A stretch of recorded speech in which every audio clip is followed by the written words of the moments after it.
any of various hollow-horned ruminant mammals, especially of the Gaius capra, related to the sheep but of lighter build and with backwardly arching horns, a short tail, and usually straight hair. That is the definition of a goat. But then there's another goat, the GOAT, the acronym that stands for the greatest of all time. And no matter what industry you're in, whether it's in gaming, basketball, football, movies, soccer, tennis, you know what I'm saying, or any other field across the world, has their version, their number one or highly debated GOAT. And with those GOAT conversations comes a lot of praise and admiration and glazing and all kind of compliments and think pieces and debates and arguments. And so when you take a step back and begin to take a look at something that massive, that highly loved and praised, you want to ask yourself, what do I have to add to the conversation that has not already been said? There's nothing more I can add to this conversation. That is why I have one of two problems right now. Number one, is Ghost of Tsushima the greatest video game of all time? At least for me. And this is a debate that I have with myself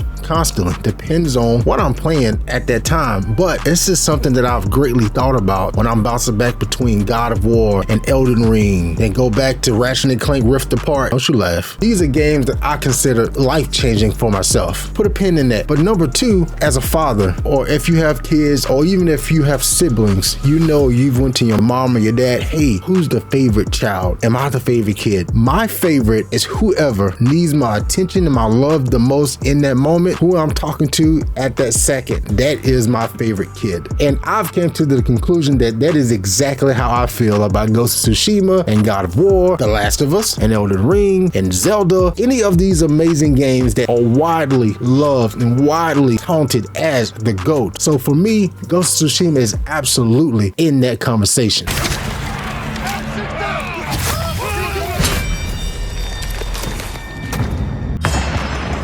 But of course, if you've been watching my Schedule By series since the beginning, which hasn't been that long, you know before we get to where we're going, we have to know where we came from. And where we came from is all the way back to October 1997, before Sucker Punch was even formed. So Sucker Punch was actually founded by 6 co-workers that was all working at Microsoft at the time. The main person that popped off was Chris Zimmer. He was not happy about some shit that was going on at Microsoft at the time, so he went over to his co-workers and said basically, hey, what if we started a video game company? They was like, what? He was like, hear me out. So they started brainstorming name ideas about what is the name of the company, what should it be called. Of course, he suggested that it be called Sucker Punch. He mentioned it to his wife. She squashed that shit. She said it's a terrible name. He said, cool story. Went with it anyway, like a G.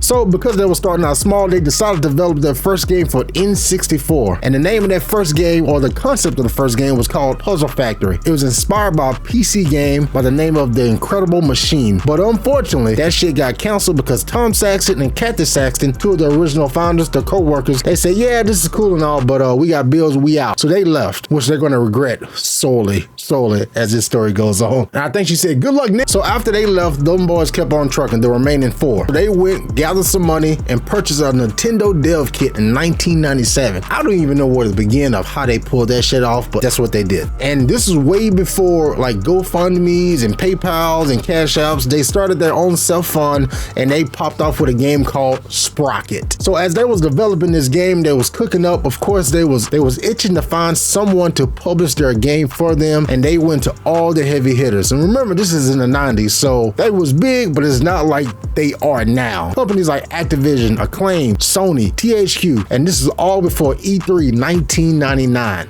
Which sounds crazy right now. RIP to a real one, dog. E3 gone, but not forgotten. But then out of nowhere, before all the microtransactions and early access, Ubisoft pulled up and was like, you know what? Let us get that. And Ubisoft decided to publish their first video game, and they renamed it to Rocket Robot on Wheels, their first game that shipped in 1999. After that game came out, didn't pop off commercially or nothing like that. They was looking to follow up with a brand new game, of course. And Fleming, one of the owners, he thought it would be funny that if he had a raccoon put it on a shiesty. That's a mask for all the white people. Yeah. All the people, they wear the mask, like the ski mask in public. I don't know what. Won't you take that poo shiesty on? You that poo shiesty mask off. You'd have had it on about 2 days. He thought it would be funny if he had a raccoon with a mask on that was a thief. He said, hey, that seems funny as fuck to me. Mentioned to his co-workers, to the team, they said, okay, run it. And just like that, the birth of Sly Cooper Cooper and the Thievius Raccoonus was born. And this absolutely popped off and completely changed the game, changed the complete trajectory of Sucker Punch. The game went on to sell 1 million copies in 2002. So for context, that's like a music artist like Eminem, someone back in the 2000s going platinum and selling like 1 million records, dog. That's crazy. Completely changed. And then they found footage of the Saxton couple trying to get back into the office, but they couldn't get in the club. I totally made that up. That is not true. I don't know what happened to them. Holy shit. That's why you never give up on your dreams. You got a vision, you follow through with that shit, no matter what. So after that, they was rock stars. It was over. Then they just kept cooking on from there. And for the next several years, they went on to create their own saga, their own franchise from Sly Cooper, which is personally one of my favorite games of all time. Sly Cooper 2, Sly Cooper 3, Sly Cooper 4, even though they didn't directly develop that one, they moved that one off to Sanzuru Games, who they have worked with before, so everything was cool on that end. So about a decade or so later, Nate Fox and Sucker Punch really want to do something different. They say, you know what? We did everything we can do with Sly Cooper. Would have made $1 jagillion. We ready for something new. We ready for a first take. And they had 3 ideas that they wanted to mention to Sony. Of course, they got clout now. They got a lot of money in the bank. They got a lot of stroke. Pause. So they went to Sony and said, hey, we got 3 ideas of some games that you may like. The first game concept was a game called Nasty Little Things, where you can spawn things from your tattoos and go on random adventures. To me, that sounds pretty fucking cool, but they didn't go with that one. Secondly, they had a project named Uncharted. No, not that one. This is the one where you had to survive on the island with dinosaurs.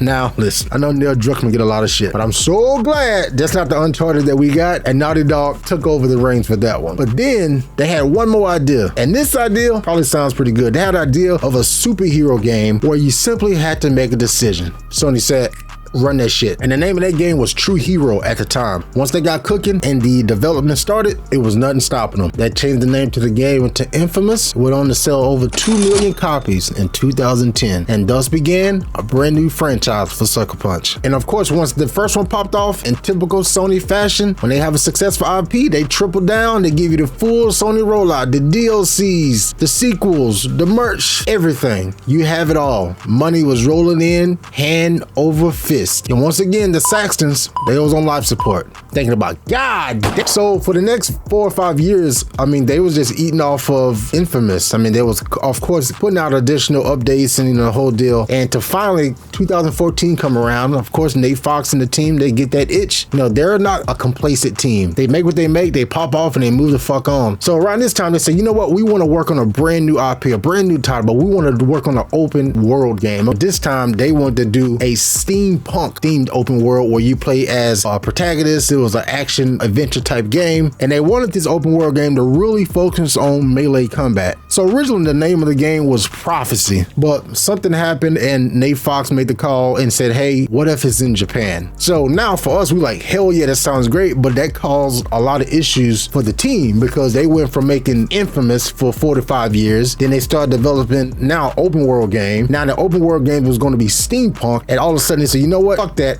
We want a Japan setting. But that may have been the best thing to happen because they gave them more time to cook in the kitchen. And 3 years later, Paris Game Week 2017 was the first official reveal of a game that we call Ghost of Tsushima.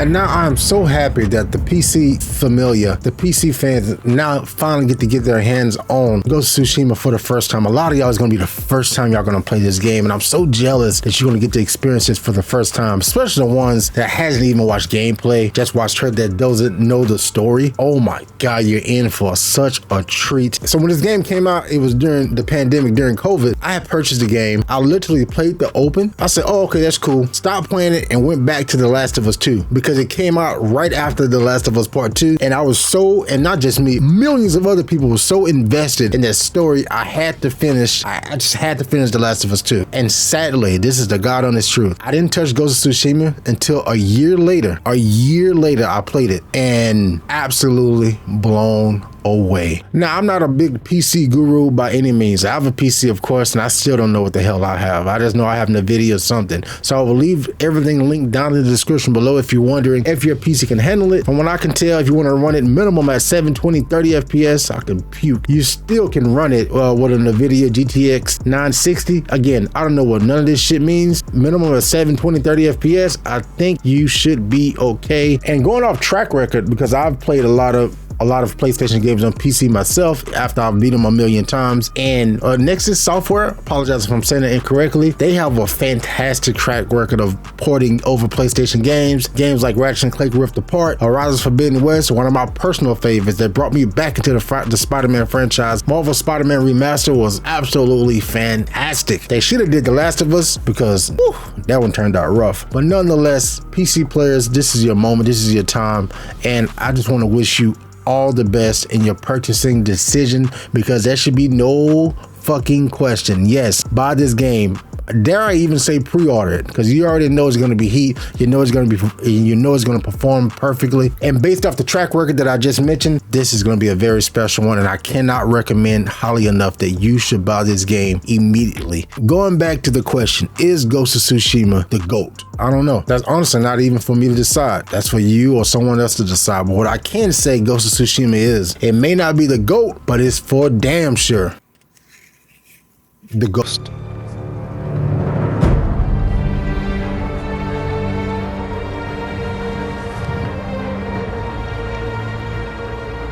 And you will be judged for it.